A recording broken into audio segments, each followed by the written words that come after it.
mempunyai kesabaran. Terus bagaimana hubungan dengan anak Karena saya yang kedua-duanya sekolah baik. di pesantren? Sehat, syukur baik. mau nanya. Sakit, sabar juga baik. Terima kasih Bapak. Namun yang lebih kita sukai adalah sehat dan syukur. Assalamualaikum warahmatullahi wabarakatuh. Alhamdulillah. Hamdan katsiran thayyiban mubarakan fi kama yuhibbu rabbuna wa yarda. Pemirsa Fatwa TV, jumpa lagi kita di program live interaktif Tarbiyah Islamiyah. Apa tuh Tarbiyah Islamiyah? Sudah kami ulang-ulang berkali-kali. Tidak bosan-bosannya, tidak jemu-jemunya kami mengulang, yaitu menjaga, menumbuh kembangkan, mengarahkan generasi muda dalam lingkungan ilmu. Tentunya ilmu yang dibawa oleh Rasulullah SAW yang seperti itu ya. Dan program ini diasuh oleh Al-Ustadz Nafi Zainuddin Hafizahullah Ta'ala. Nah seperti itu, jika pemirsa ingin bergabung, menanyakan perihal persoalan keluarga, pendidikannya, pendidikan anaknya, atau bagaimana cara kita bisa maju dalam menempuh pendidikan, termotivasi dengan baik, bisa di nomor telepon 021 212 32 333 seperti yang tertera di layarnya. Dan alhamdulillah program ini juga di-relay oleh beberapa radio yang tergabung dalam RTVC. Nah kita bacakan ya radionya ya. Pertama Radio MDFM Probolinggo, lantas Radio Al-Hikmah Banyuwangi, kemudian Radio Tuah FM Riau, berikutnya Radio Amuba Pangkal Pinang, lantas Radio Sago FM Sumatera Barat, lantas Radio FM Gema FM Bontang, lantas berikutnya Radio Albina AM Bekasi, kemudian Madinah Caruban Radio ya. Baiklah itulah radio-radio, 8 radio yang tergabung kemudian merelay langsung acara live interaktif Tarbiyah Islamiyah kali ini. Baiklah, untuk itu kita belum lengkap kalau kita belum sapa Ustadznya ya. Assalamualaikum warahmatullahi wabarakatuh Ustazuna. Assalamualaikum warahmatullahi wabarakatuh. Ahlan bikum. Baiklah Ustadz, ini kita mulai lagi bertemu lagi di program yang kita sudah rintis di sini, dan udah Ustadz Asu di sini alhamdulillah, dan jazakumullah khairan atas waktu yang diluangkan untuk kepada kami di sini, kepada pemirsa di studio, dan kemudian pemirsa di Fatwa TV yang biasa, juga di website, YouTube, Facebook, kemudian di IG juga, terus kemudian juga pendengar radio Ustadz. Ya, 8 radio yang merelay. Ustadz, mohon nasihatnya kepada kami Ustadz mengenai inti dari mendidik, inti dari pendidikan Islam ini bagaimana? Bagi generasi muda tentunya. Iya. Bagi generasi muda dan seluruhnya, alhamdulillah wassalatu wassalamu ala rasulillah wa ala alihi wa sahbihi wa man tabi'a bihudah ila yaumin alqah. Ya. Di dalam Islam, perjalanan hidup manusia itu dari semenjak di dalam kandungan, di dalam rahim, hingga ia kembali kepada Allah Subhanahu wa Ta'ala. Dan sepanjang itulah kita terus berupaya untuk menambah ilmu kita, karena Allah Subhanahu wa Ta'ala berfirman, wa qur rabbi zidni ilma, dan katakanlah wahai Rabbku, tambahkanlah kepadaku ilmu.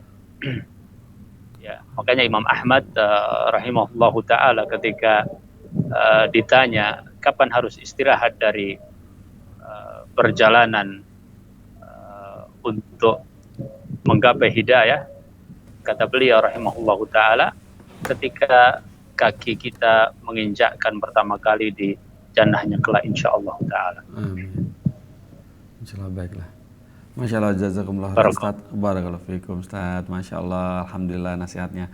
Baiklah Ustaz, ini langsung Ustaz sudah ada penelpon masuk. Boleh kita sapa penelponnya Ustaz ya? Insyaallah. Baiklah. Assalamualaikum Fatwa TV. Qadarullah. Alhamdulillah. Baiklah Ustaz, kita mulai dengan pertanyaan yang masuk via WhatsApp seperti ini. Pertanyaan pertama adalah ini tidak menyebutkan nama. Assalamualaikum warahmatullahi wabarakatuh Ustadz Nafi Zainuddin. Saya mau bertanya, bagaimana mendidik anak perempuan yang sudah dewasa, mengingat banyak sekali media sosial yang dengan sangat mudah membuka hal-hal apa saja yang bersifat pornografi agar tidak terlibat pergaulan bebas. Mohon jawabannya dan nasihatnya Ustadz. Baik. Alhamdulillah wassalatu wassalamu ala Rasulillah wa ala alihi wa sahbihi wa man tabi'a bihudah ila yaumin alqah. Yang pertama, kita harus selalu bersyukur kepada Allah Subhanahu wa taala atas karunia anak, ya. Makanya ketika Al-Hasanul Basri rahimahullahu taala atau dinisbatkan kepada beliau tentang doa dikaruniai anak, maka di antara lafadznya adalah ya wa syakaratal wahib wa ruzikta birrahu wa amanatahu wa balagha asyuddah. Ya. Bersyukur kepada Al-Wahib Allah Subhanahu wa taala. Semoga diberikan kebaikan darinya, semoga bisa membawa amanah, semoga sampai dewasa. Ya. Jadi kalau kita mempunyai anak-anak yang sudah dewasa, itu adalah bagian dari karunia Allah Subhanahu wa taala. Maka kita bersyukur kepada Allah Subhanahu wa taala. Kemudian yang kedua, memang tantangan untuk anak-anak yang sudah dewasa berbeda dengan anak-anak yang masih relatif kecil, ya. Yeah. Anak-anak yang sudah dewasa, dia sudah membawa dirinya sendiri, ya. Dia sudah mempunyai eksistensi. Meskipun demikian, kita tetap berusaha untuk tahu dunianya. Di antaranya adalah dunia yang barangkali seperti dicontohkan, ya, bernuansa negatif, ya. Pornografi misalnya, ya. Na'rifu syarra la li syarri walakin li tawaqqihi. Kita berusaha untuk tahu keburukan, bukan untuk kita terjatuh ke dalamnya, justru kita berusaha untuk selamat darinya. Ya. Kadang kalau kita tidak mengetahui, kita dalam tanda kutip bisa terpedaya. Dan subhanallah, seperti yang ditanyakan oleh penanya di sini, ya, media sosial yang menampilkan konten-konten pornografi, ya, sudah banyak sekali, dan kadang kita sudah menjaga diri, tetap saja, ya, pintu-pintu syaitan berusaha untuk masuk. Nah, ketika kita mengenal hal itu, maka kita bisa memberikan edukasi insya Allah kepada anak-anak kita yang sudah dewasa. Ya, di antaranya adalah dengan kadang-kadang kita berdiskusi, ya, kepada mereka tentang perkara-perkara tersebut, ya. Jangan merasa tabu untuk membicarakan masalah yang memang sudah saatnya untuk dibicarakan. Kan usia-usia tersebut mungkin adalah usia-usia menikah, ya. Kenapa kita tidak coba bertanya kepadanya, misalnya tentang apakah sudah punya keinginan untuk menikah, ya, supaya kita mengetahui bagaimana perasaannya, ya. Karena khususnya perempuan, ya, Rasul Shallallahu Alaihi Wasallam bersabda, "Idza ja'akum man tardawna dinahu wa khuluquhu fazawwijuhu." Ya.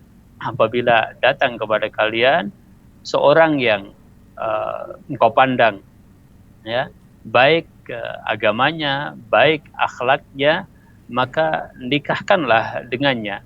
Karena perempuan ini membutuhkan seorang pemimpin, ya, membutuhkan seorang yang mengarahkan selalu dan juga melindungi, karena sifat-sifat yang memang pada dasarnya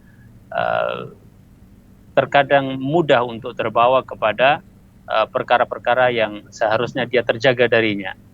Ya. Selama masih pada orang tua dan sampai kapanpun orang tua tetap berperan, maka diantaranya yang dilakukan adalah kita mencoba mengetahui itu, coba, ya, berbicara tentang hal itu. Kemudian bisa juga kita kadang-kadang mengenalkan kepada dia prinsip-prinsip agama. Yang paling penting adalah menjaga kehormatan, ya, bahwa seorang perempuan itu nilainya adalah bagaimana dia menjaga kehormatannya. Apabila iffah sudah ada pada diri seorang perempuan, maka itulah sesungguhnya nilai seorang wanita, ya. Tetapi manakala iffah, rasa malu hilang dari seorang perempuan, maka sesungguhnya nilainya menjadi tidak ada, ya. Nah, kadang juga kita harus dalam tanda kutip paksa, ya, kenalkan kepada pengajian, kenalkan kepada ilmu-ilmu agama, ya, minta mengantar umiknya ke pengajian, minta dia untuk duduk, ya, walaupun cara memaksanya mungkin dengan cara bijak, tidak seperti anak kecil barangkali kalau dipaksa-paksa akan kontraproduktif. Tapi yang sudah dewasa kadang-kadang kita harus paksa dengan cara yang bijak supaya dia mengenal agamanya. Insya Allah dengan seperti itu kita sudah berusaha untuk menjaga, ya. Wallahu ta'ala alam. Jadi intinya adalah mengenal keburukan itu sebagai sebuah keburukan dan bagaimana berusaha untuk menjaga diri fitrahnya sebagai seorang wanita. Wallahu ta'ala alam. Baiklah, alhamdulillah. Jazakumullah khairan Ustaz atas jawabannya dan nasihatnya. Kemudian pertanyaan berikut dari Ummu Daud di Bojonggede. Seperti ini pertanyaannya. Assalamualaikum warahmatullahi wabarakatuh. Ustaz Nafi, di usia berapa anak laki-laki sudah dirasa sudah pantas masuk pondok pesantren? Maksudnya di asramakan begitu, Ustaz? Ya. Alhamdulillah wassalatu wassalamu ala Rasulillah wa ala alihi wa sahbihi wa man tabi'a bi huda ila yaumin alqah. Ya. Pesantren itu seperti halaqah ilmu yang di zaman Nabi Shallallahu alaihi wasallam, ya. Kemudian di zaman ulama salafus saleh, ya, kita dapatkan banyak cerita bagaimana orang melakukan safar, ya, untuk thalabul ilm, ya. Bagaimana Rasul Shallallahu alaihi wasallam mempunyai ahlu suffah, yaitu orang-orang yang tinggal di Masjid Nabawi, ya. Mereka tidak punya keluarga, mereka bukan orang asli Madinah, tetapi datang untuk menuntut ilmu. Jadi safar untuk menuntut ilmu dilakukan oleh para sahabat, juga oleh para ulama.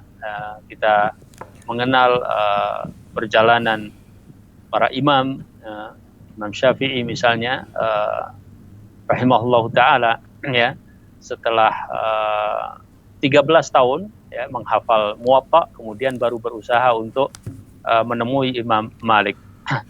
Jadi saya tidak mengetahui batasan yang jelas, tapi bisa dilihat dari kondisi baik anaknya ataupun orang tuanya ataupun pesantrennya. Namun pada usia sampai 14 tahun, wallahu ta'ala alam.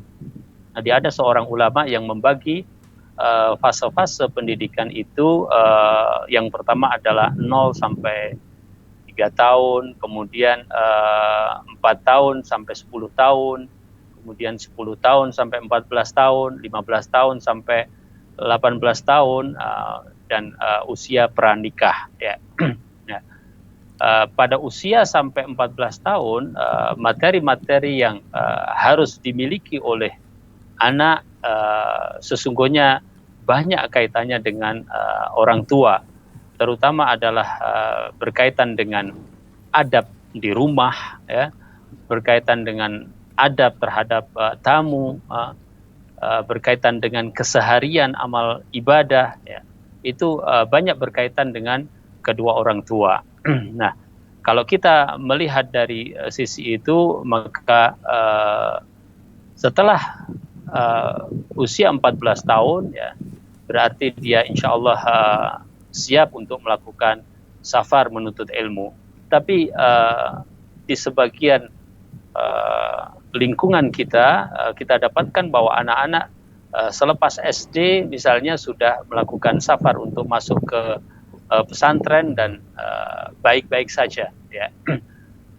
Jadi saya tidak mempunyai batasan tertentu di dalam masalah ini, akan tapi yang perlu disiapkan adalah kondisi di mana baik orang tua ataupun anak sendiri ataupun pesantrennya mempunyai kesiapan untuk memberikan apa yang dibutuhkan oleh anak sesuai dengan perkembangan usianya berkaitan dengan ilmu dan pengamalan agama. Wallahu taala a'lam. Masya Allah Ustaz, jazakumullah khairan Ustaz atas nasihatnya. Kemudian ini langsung ya Ustaz ya, kita ada pertanyaan juga dari Ummu Hana di Cirebon. Seperti ini pertanyaannya. Assalamualaikum warahmatullahi wabarakatuh Ustaz Nafi. Mengapa anak-anak yang di pesantren ketika pulang ke rumahnya cenderung menjadi anak pemalas, jorok dan teledor ya Ustadz. Padahal anak ini sebelum masuk pesantren itu adalah anak yang rajin membantu orang tua dalam pekerjaan rumah, minimal membersihkan kamarnya sendiri. Anak yang cekatan dan telaten maksudnya sebelum ya. Kemudian apakah ada yang salah dalam sistem pendidikan di pesantrennya atau kami orang tua yang salah mendidik anak? Alhamdulillah, wassalatu wassalamu ala rasulillah wa ala alihi wa sahbihi wa man tabi'a bihudah ila yaumin alqah. Apakah ada yang salah dalam pendidikan di pesantren atau cara yang dipakai oleh orang tua? Saya pikir ini adalah pertanyaan dan pernyataan yang cerdas dan muhasabah yang penting ya. Kalau terjadi sebuah perubahan pada anak, pasti ada sesuatu yang terjadi. Ya. Dengan kata lain, apakah ada yang salah dan di mana kesalahannya? Ya. Kalau kesalahan itu ternyata pada keluarga, ya bagaimana kita memperbaiki? Kalau kesalahan itu ternyata pada lembaga pendidikannya, maka bagaimana mengkomunikasikan hal tersebut? Ya, karena pertanyaan ini sebenarnya walaupun sifatnya seperti umum, bisa jadi adalah kasuistik. Ya, mungkin banyak juga anak-anak yang masuk pesantren dan alhamdulillah malah semakin hari semakin baik, gitu kan? Semakin hari semakin soleh insyaallah ya. Tapi sebaliknya seperti pada pertanyaan ini, yang tadinya mungkin baik di rumah ya, baik dalam hal komunikasi, dalam hal kerajinan beribadah ya, dalam hal menjaga kebersihan, tiba-tiba ketika masuk pesantren kemudian pulang terjadi perubahan ya. Nah, perubahan yang seperti itu kemungkinan besar adalah faktor-faktor yang terjadi di saat dia berada di lembaga pendidikan tersebut, ya. Dan inilah pernyataan dan juga pertanyaan yang saya pikir cerdas untuk kita sikapi juga dengan cerdas, bahwa kita sudah yakin tahu hal-hal yang positif ada pada pesantren, ya. Cuma kita mungkin belum tahu tentang hal-hal yang merupakan kekurangan di pesantren dimaksud, dan inilah yang perlu kita tahu. Apakah pembiasaannya dalam masalah kebersihan misalnya, atau penyadarannya dalam masalah beribadah, ya. Atau pendekatannya sehingga terjadi perubahan, ya. Itulah yang perlu diketahui oleh orang tua. Sekali lagi, apabila ternyata benar terjadi di sana, maka bagaimana cara mengkomunikasikan, karena kalau ternyata ada kekurangan-kekurangan bukan berarti kita buang semuanya, ya. Kita yakin bahkan, ya, wallahu taala alam, sepanjang pengalaman bahwa pendidikan di pesantren adalah pendidikan yang jauh lebih baik dibandingkan dengan sekolah-sekolah yang barangkali banyak waktu luangnya atau banyak pergaulan di luar sehingga tidak terkontrol dengan baik, ya. kontrol yang ada di pesantren insya Allah lebih ketat, lebih baik. Pun demikian bisa jadi secara kasuistik ya, bahwa apa yang terjadi di rumah itu bisa jadi sudah lebih baik ya. Bukan berarti kemudian di pesantren sama sekali dia tidak mendapatkan kebaikan, tapi ada hal-hal yang perlu dikoreksi, dan itulah yang dinasihatkan oleh Allah Subhanahu wa taala, wa tawasau bil haqqi wa tawasau bis sabr, ya, saling nasihat menasihati di dalam kebenaran dan kesabaran. Penting juga mungkin bagi pesantren untuk melakukan kegiatan parenting ya. Sebuah pertemuan antara para penanggung jawab atau pengelola di pesantren dengan orang tua ya, berbagi dan sharing proses pendidikan yang ada di pesantren dan berbagai kendala-kendala untuk menjadi solusi bersama. Wallahu taala alam, itu yang mungkin bisa saya sarankan. Masya Allah Ustaz, jazakumullah khairan Ustaz atas nasihatnya. Berikutnya ini pertanyaan lagi dari Ibu Rodiah di Jakarta. Seperti ini pertanyaannya. Assalamualaikum warahmatullahi wabarakatuh Ustadz Nafi. Saya punya anak perempuan kelas 3 SMP. Anak ini sangat teliti terhadap barang-barangnya dan irit dalam pemakaian uang, bahkan cenderung pelit. Bagaimana cara menasihati putri saya ini agar tidak pelit dan ikhlas saat berbagi? Alhamdulillah wassalatu wassalamu ala Rasulillah wa ala alihi wa sahbihi wa man tabi'a bihuda ila yauminal qah. Ya. Rasa pelit, sikap pelit ya, bagaimana menanggulanginya?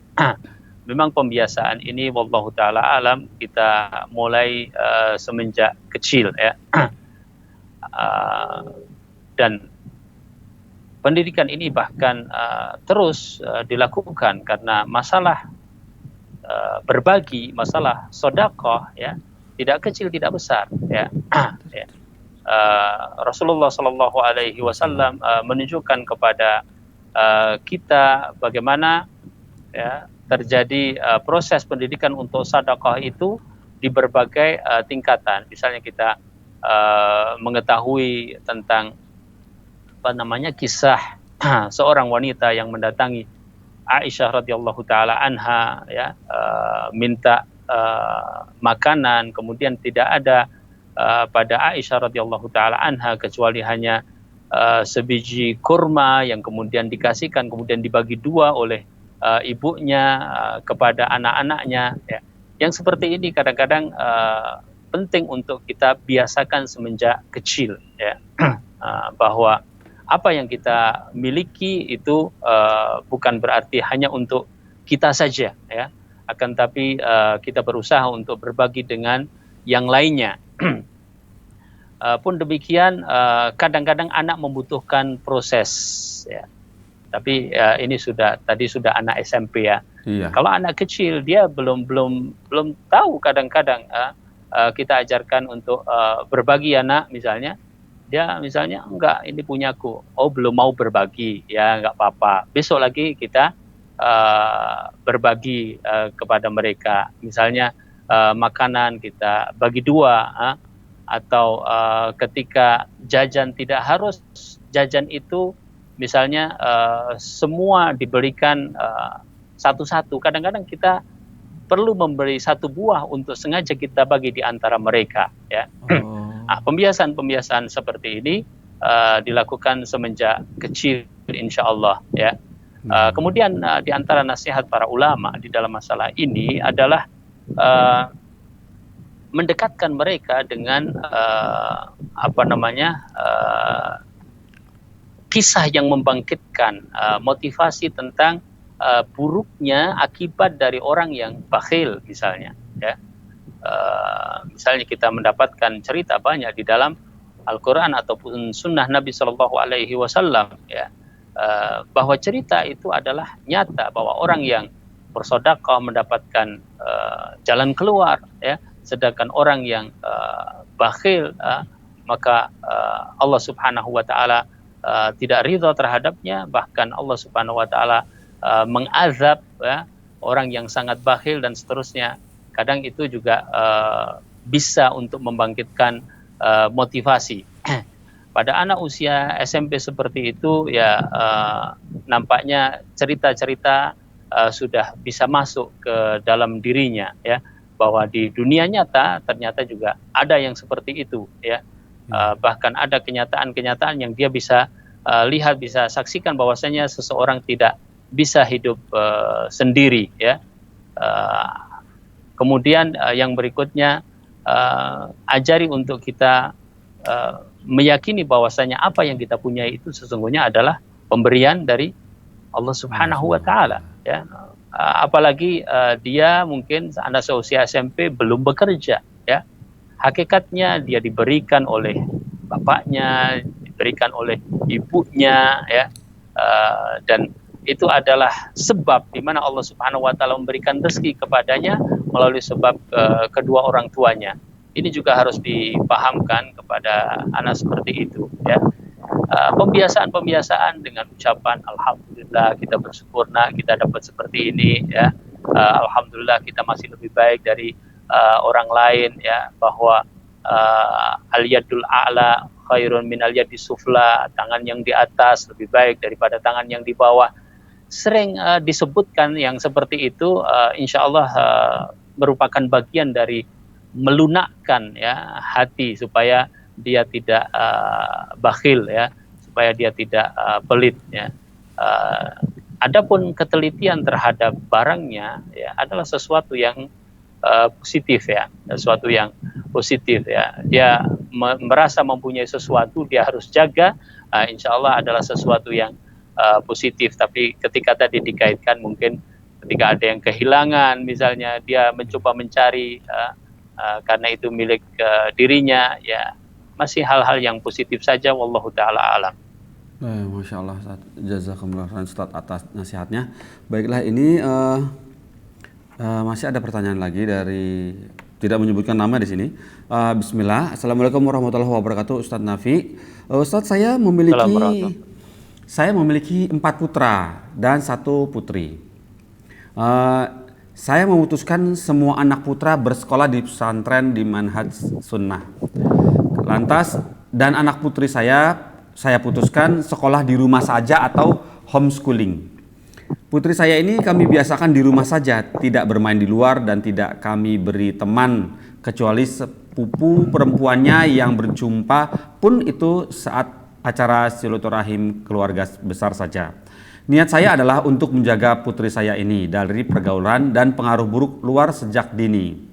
Pertanyaan saya, apakah pola didik saya terhadap putri saya ini sudah benar dengan tidak mengenalkan kepada dunia luar rumah atau berteman dengan anak-anak lain seusianya? Mohon nasihatnya Ustadz untuk kami yang ingin menjaga putri kami ini.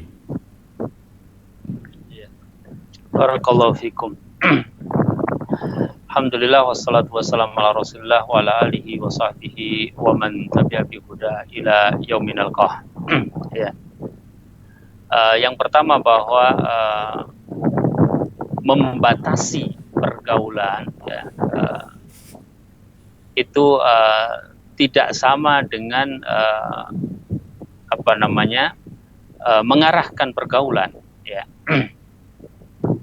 Jadi kalau dari konteks yang ditanyakan tadi bahwa putri ibu itu misalnya tidak dikenalkan kecuali hanya pada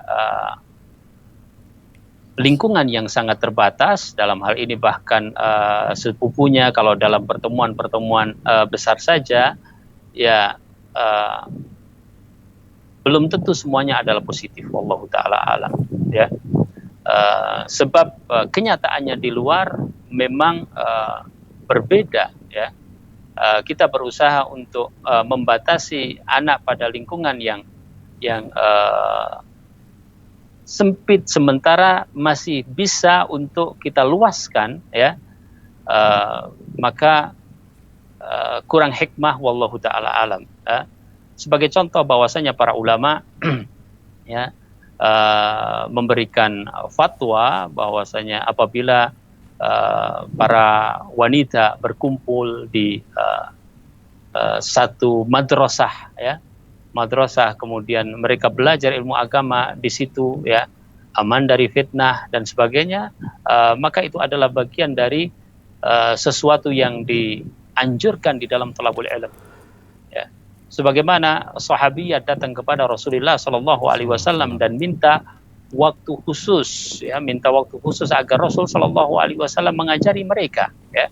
Maka ditentukanlah waktu khusus, hari khusus, Rasul Shallallahu Alaihi Wasallam mengajari mereka. Otomatis di situ terjadi sebuah pergaulan yang lebih luas, ya, tetapi dalam makna yang positif, ya, yaitu teman-teman yang sebaya, nah, atau teman-teman yang lebih senior tetapi positif, ya. Mungkin maksudnya adalah menjaga tetapi sangat membatasi, karena kan tadi, ya, Mas Pongki kalau nggak salah itu beliau menyebutkan bahwa hanya dalam pertemuan-pertemuan Iya, besar betul, dan betul. bertemu Pertemuan dengan keluarga sepupunya saja, gitu, ya. Iya, sesama Ya. wanita. Sebaiknya selain homeschooling juga diajak kepada berbagai pertemuan seperti majelis taklim, ya, kalau memang diputuskan homeschooling, ya, sehingga pergaulannya lebih luas, karena memang kenyataannya di luar seperti itu. Justru yang dikhawatirkan adalah apabila dia mengetahui dunia di luar ternyata jauh berbeda dari yang selama ini dia tahu, ya, maka dikhawatirkan akan terjadi sikap yang kaget, ya, sikap kaget terhadap apa yang terjadi di luar, sehingga kita seakan-akan belum memberikan persiapan, ya. Demikian juga kita tahu bahwasanya dia akan mungkin nanti hidup di zaman yang bisa jadi sudah berbeda dengan kita, ya. Maka kita berusaha untuk memberikan kepada dia apa yang dibutuhkan nanti di zamannya, ya. Jadi secara umum menjaga kehormatan, ya, kemudian melakukan proteksi terhadap putrinya dari pergaulan yang tidak bagus, itu adalah hal yang sangat dianjurkan, sebagaimana dikatakan as-sahibu sahib, ya. Teman pergaulan itu bisa menarik-narik. Yang lalu kita sebutkan hadis Nabi Shallallahu Alaihi Wasallam, almar'u ala dini khalilih, ya. Ya.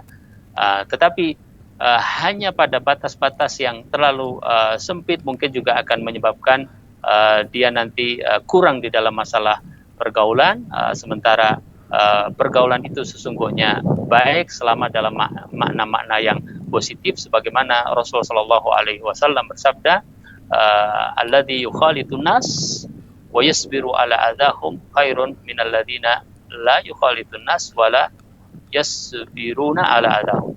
Nah, jadi yang bergaul dengan manusia dan bisa sabar terhadap gangguan-gangguan mereka itu lebih baik daripada yang tidak melakukannya dan tidak bisa sabar dengannya. Wallahu ta'ala alam.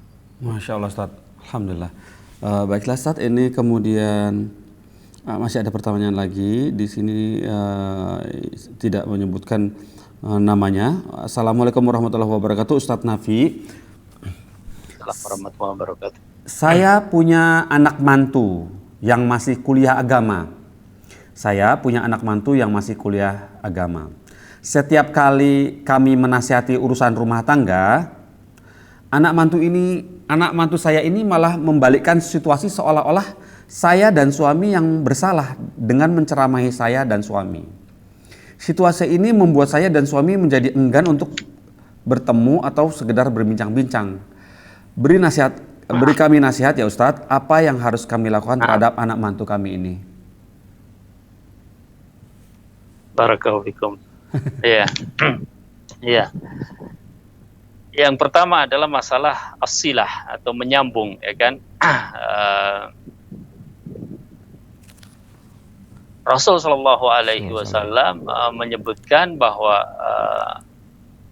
menyambung itu adalah apabila mereka memutus, ya, kemudian kita tetap menyambung, ya. Bukan kalau kita baik dan dia baik, kan begitu. Oh, Ya. bukan Jadi gitu. iya kan. Iya, iya. Jadi maksudnya pertama bahwa keengganan tersebut ya memang manusiawi, tetapi itulah yang kita perlu sabar, bahwasanya barusan kita sebutkan hadis tentang yang bergaul kemudian sabar itu kan, Iya. bahwa ketika apalagi mantu artinya yang membawa putrinya untuk amanah ya, amanah putrinya dalam hal ini ya, tentu untuk masalah silah ini jangan sampai kemudian karena sikap-sikap tersebut sehingga menjadi enggan ya. Tentu mungkin juga maksudnya bukan seperti itu insyaallah ya. Tapi yang jelas bahwasanya ketika itu terjadi jangan menjadikan kita kemudian mundur yang pertama ya, karena hakikatnya adalah kita menyambung apabila mereka memutus. Kemudian yang kedua, di dalam masalah rumah tangga ya, dalam masalah rumah tangga kita dapatkan Rasulullah Shallallahu Alaihi Wasallam kadang pergi menengok Ali radhiyallahu taala anhu dan juga Fatimah ya. Bahkan dalam kisah kenapa Ali radhiyallahu taala anhu diberikan kunyah Abu Turab ya, di satu hari Rasulullah Shallallahu Alaihi Wasallam datang ke rumah Fatimah radhiyallahu taala anha dan nampaknya sedang ada semacam masalah rumah tangga ya, biasa yang seperti itu. Saya tidak ingat benar ceritanya, akan tapi kemudian Ali radhiyallahu taala anhu sedang tidak di rumah dan keluar kemudian tertidur di luar dan dalam tidurnya itu terkena debu sehingga dipanggil oleh Rasulullah Shallallahu Alaihi Wasallam, ya Abu Turab ya, wahai ya seorang yang terkena debu, istilahnya begitu kan, sebutan buat Ali radhiyallahu taala anhu. Jadi Rasul Shallallahu Alaihi Wasallam menengok putrinya, Rasul Shallallahu Alaihi Wasallam berbicara kepada Ali radhiyallahu taala anhu ya, tetap ada yang seperti itu ya. Ya. Maka tidak putus ya. Dan dalam masalah rumah tangga yang seperti itu, Rasul Shallallahu Alaihi Wasallam juga bisa dibaca di dalam buku muamalat Nabi Shallallahu Alaihi Wasallam ma'an nas ya, bagaimana muamalah Nabi Shallallahu Alaihi Wasallam dengan manusia, diantaranya adalah dengan aqarib, dengan karib kerabatnya dan juga dengan menantunya. Hal-hal yang dilihat oleh Rasul Shallallahu Alaihi Wasallam tidak perlu beliau ikut campur ya, maka beliau Shallallahu Alaihi Wasallam juga tidak masuk ke dalamnya. Ya. Maka meskipun kedua orang tua ini masih ikut di dalam masalah rumah tangga tersebut, tetapi perlu memisah-misah antara hal yang dianggap sangat perlu untuk dia ikut ya, dengan perkara-perkara yang ya istilahnya bumbu-bumbu rumah tangga saja yang pasti terjadi dalam setiap rumah tangga ya. Kadang istrinya ada masalah, kadang suaminya ada masalah. Mungkin kalau hal-hal yang kecil-kecil kita juga terus ikut serta di dalamnya, kadang yang namanya menantu pengen eksis juga ya, bahwa dia membangun keluarga, artinya dia sudah berusaha untuk siap dengan putrinya membina sebuah kehidupan rumah tangga. Ya. Kemudian kalau didapatkan ternyata perkaranya adalah perkara yang kita harus ikut campur, yaitu perkara agama yang misalnya mengandung dosa besar, katakanlah bahkan lebih dari itu, ya baru kita ikut serta di dalamnya. Masya Allah. Yang ketiga, wallahu taala alam, saya tidak tahu mana yang terjadi di antara keduanya, tetapi di antara adab di dalam berkomunikasi, terutama untuk memberikan masukan-masukan termasuknya di dalam masalah agama adalah tidak terlalu menampakkan diri sebagai seorang yang lebih tahu, ya, lebih tahu. Di antara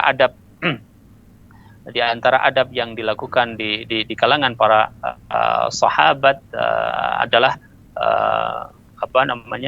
perkataan mereka bahwa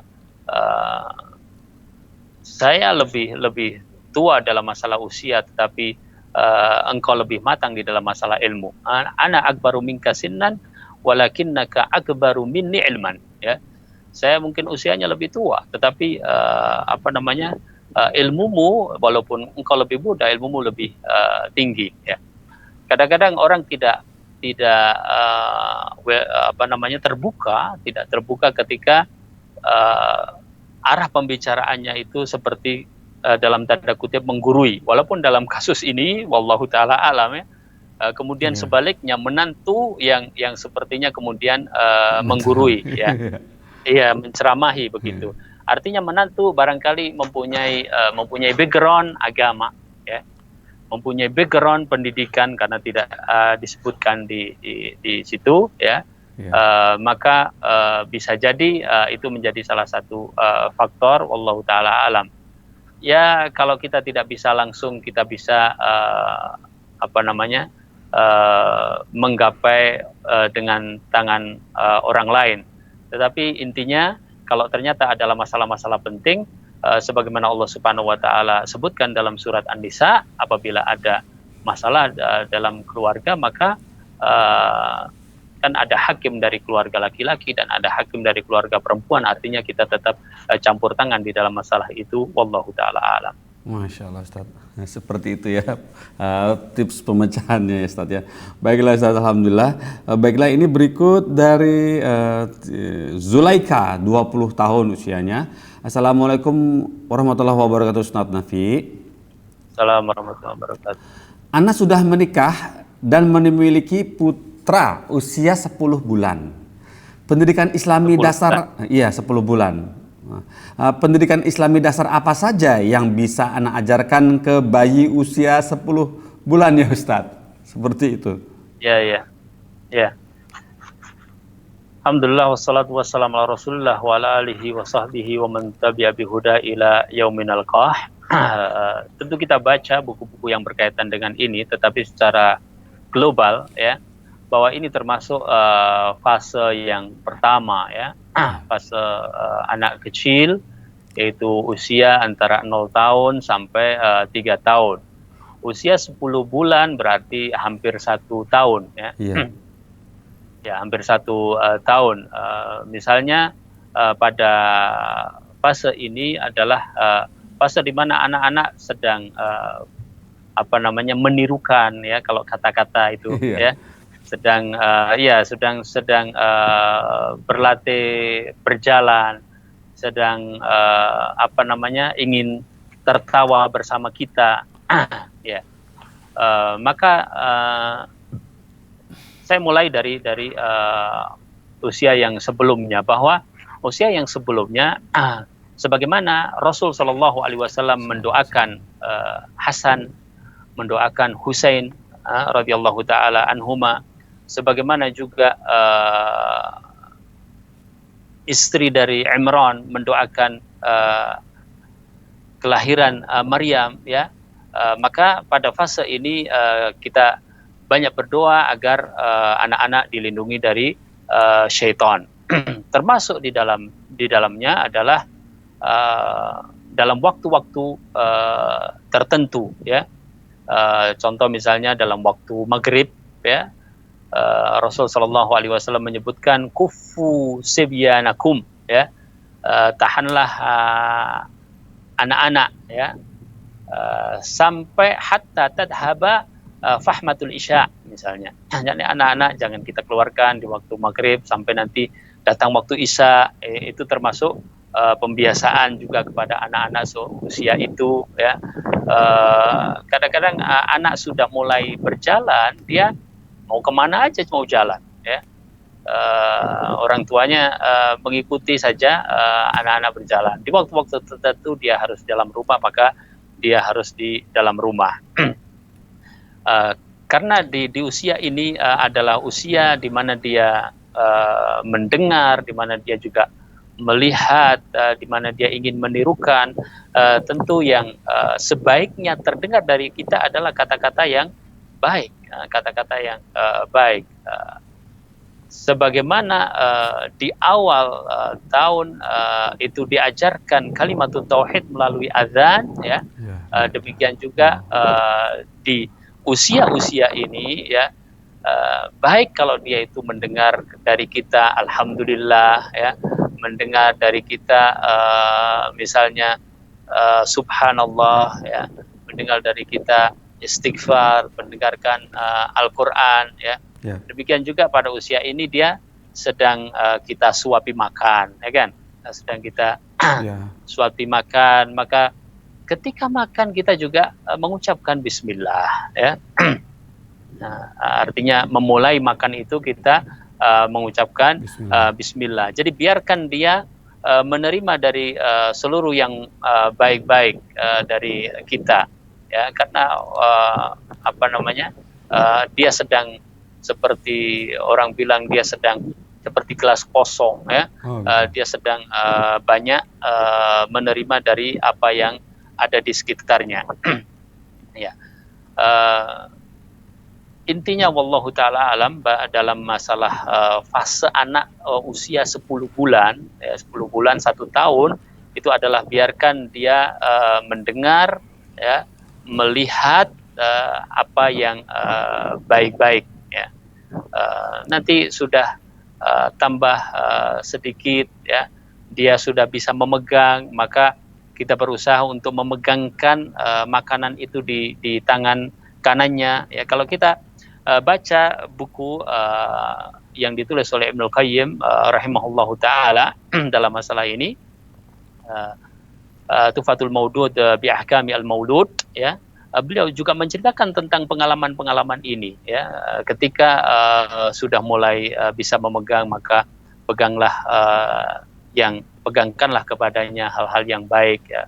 Bagaimana tangan kanan digunakan, ya, bagaimana tangan kiri digunakan, dan seterusnya. Nah, jadi kembali lagi intinya adalah biarkan dia menerima, melihat, ya, mendengar yang baik-baik dari kita, dan pada waktu-waktu yang tertentu maka jaga dirinya dari hal-hal yang tidak baik seperti misalnya waktu maghrib dan seterusnya. Wallahu taala a'lam.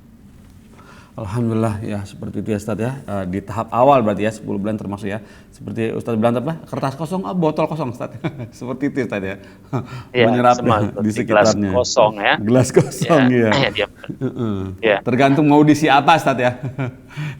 Termasuk di sini Allah taala alam saya sebutkan kita harus menghormati hak-haknya, tapi ini usia 10 bulan, nanti 11 bulan, ya, 12 bulan, termasuk haknya untuk bermain, ya, itu termasuk. Karena Aisyah radhiyallahu taala anha waktu itu juga diberikan hak berupa mainan semacam boneka, ya. Meskipun sudah bersama Rasulullah Shallallahu Alaihi Wasallam, tetapi hak-haknya sebagai seorang anak kita berikan. Termasuk menjaga kebaikan di sini adalah menjauhi dari perkataan-perkataan yang buruk, ya. Jangan biasakan marah, jangan biasakan kata-kata kasar atau mencaci. Anak seusia itu subhanallah, ya, baru kita bersihkan dia tumpahkan, ya. Baru kita beresin dia buat berserakan gitu. Jangan sampai dia mendengar kata-kata yang tidak baik dari kita, ya. Nah, tapi kita yang memang harus sabar, memang usia-usia seperti itu dia sedang belajar seluruhnya, baik geraknya, baik kata-katanya, kemudian ekspresinya, bahkan dia juga tahu kalau orang tuanya marah, tetapi jangan jadikan anak itu juga dituruti seluruh kemauannya, ya. Jangan juga karena Rasul Shallallahu Alaihi Wasallam mengatakan al-waladu mabkhalatun majbanatun, ya, bahwasanya anak itu membuat bakhil, anak itu membuat pengecut, ya. Maksudnya karena kasih sayang kita yang terlalu berlebih-lebihan kepada anak itu, ya, sehingga membuat kemauannya seluruhnya dituruti. Kadang-kadang anak seusia itu sudah mulai ngerti kalau dia nangis terus kemudian selalu ditolong sama orang tuanya, maka itu semacam menjadi senjata bagi anak tersebut. Kalau ingin sesuatu maka dia nangis, ya. Nah, jadi itu juga tidak selalu dituruti dengan seperti itu. Setiap kali nangis kita tolong, setiap kali nangis kita gendong. Itu juga menjadi kebiasaan yang dia ingat bahwasanya kalau mau minta sesuatu kepada orang tua maka dia menangis, ya. Itu juga dihindari untuk selalu seperti itu. Wallahu taala alam. Masya Allah, Ustaz. Ya. Kalau mau minta sesuatu nangis, Ustaz. Iya betul. Baik, Ustaz, alhamdulillah, Ustaz, ini kita masih tersisa lagi sekitar waktu sekitar 6,5 menit, ya. Semoga masih bisa sempat Ustaz menjawab ini. Ada pertanyaan masuk seperti ini bunyinya. Bismillah. Assalamualaikum warahmatullahi wabarakatuh, Ustaz Nafi. Pertama, apakah ada doa khusus yang bisa kita panjatkan agar anak-anak kuat hafalan Qur'annya, ya Ustaz? Nah, itu.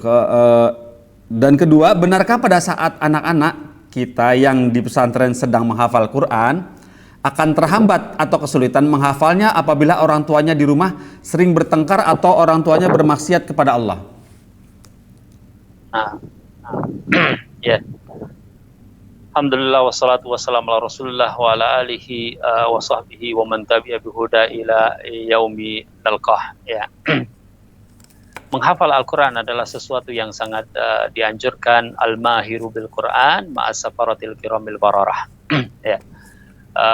Dan menyekolahkan anak untuk menghafal Al-Quran insya Allah adalah salah satu di antara perbuatan yang sangat terpuji, dan itulah yang dilakukan oleh para ulama. Ya. Pertanyaannya, apakah ada doa khusus untuk kita bisa menghafal Al-Quran? Ya. Wallahu ta'ala alam, tidak ada doa khusus.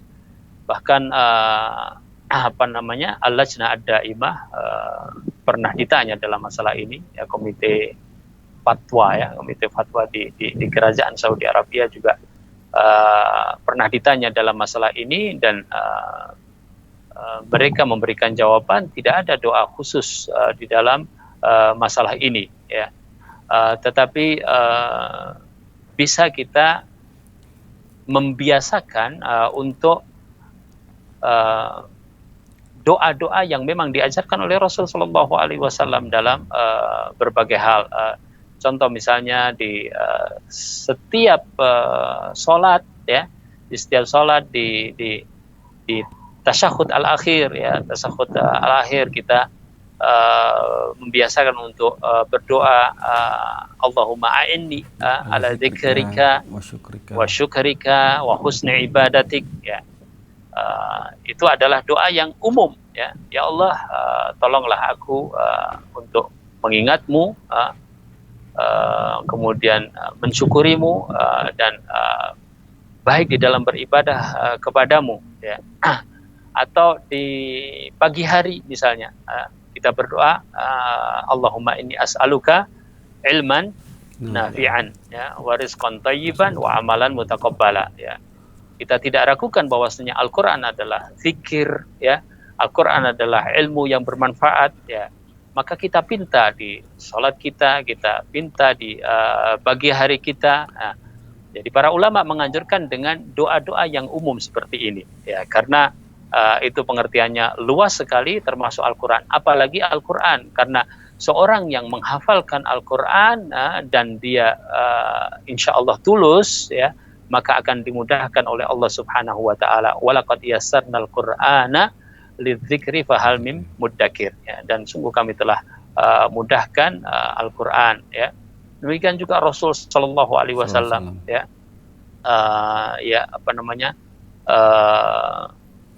selalu melakukan mudarosah, ya, di dalam Al-Quran dengan malaikat Jibril alaihi salatu wassalam, ya. Dalam surat Al-Qiyamah juga dikatakan la tuharrik bihi lisanaka lita'jala bih. Inna alaina jam'ahu wa qur'anah. Ya. Jadi insya Allah ketika kita berusaha, Allah Subhanahu wa taala berikan taufik dan kemudahan, dan bantulah dengan doa-doa yang umum. Oh ya, kemudian tadi apakah ada pengaruh maksiat ya? Pengaruh maksiat keluarga terhadap hafalan Quran? Para ulama mengatakan pada hakikatnya setiap orang tidak terbebani dengan dosa kecuali dirinya. Ya, wala taziru waziratun wizra ukhra. Iya, jadi masing-masing bertanggung jawab. Pada asalnya seperti itu, ya, pada asalnya. Jadi anak misalnya ya tergantung kepada anak tersebut, orang tua tergantung pada orang tua tersebut. Meskipun demikian, wallahu taala alam, para ulama juga menyebutkan kadang-kadang Allah Subhanahu wa taala memberikan ujian karena perbuatan-perbuatan yang dilakukan oleh orang tua, tapi itu kemudian terjadi pada anaknya. Wallahu taala alam. Sebagaimana ketakwaan dan kebaikan itu juga berpengaruh kepada anak, ya. Makanya Abdullah ibn Umar radhiyallahu taala anhu giat di dalam masalah beribadah, di dalam bacaan Al-Quran juga demikian, ya. Ditanya oleh anaknya, maka beliau menjawab bahwa aku melakukannya adalah untuk dirimu, ya. Artinya ada pengaruh yang seperti itu, ya.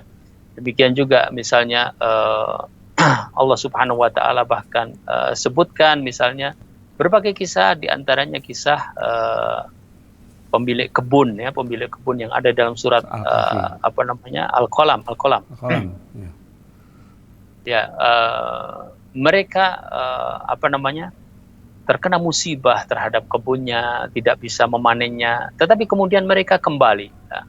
Disebutkan oleh sebagian ulama tafsir bahwasanya kenapa mereka kembali dan beristighfar kepada Allah Subhanahu wa taala, karena dahulu orang tua mereka adalah orang-orang yang suka bersedekah dan beristighfar. Pemirsa Fatwa TV dan pendengar radio, terima kasih sudah bergabung dan mendengarkan juga merelay acara ini. Baiklah, kita tutup acara ini. Semoga kita bertemu di pekan depan. Subhanallahumma wa bihamdika asyhadu an la ilaha illa anta astaghfiruka wa atubu ilaika. Wassalamualaikum warahmatullahi wabarakatuh. Ya Allah. Terus bagaimana hubungan dengan anak saya yang sekolah di pesantren? Ini mau nanya menyebarkan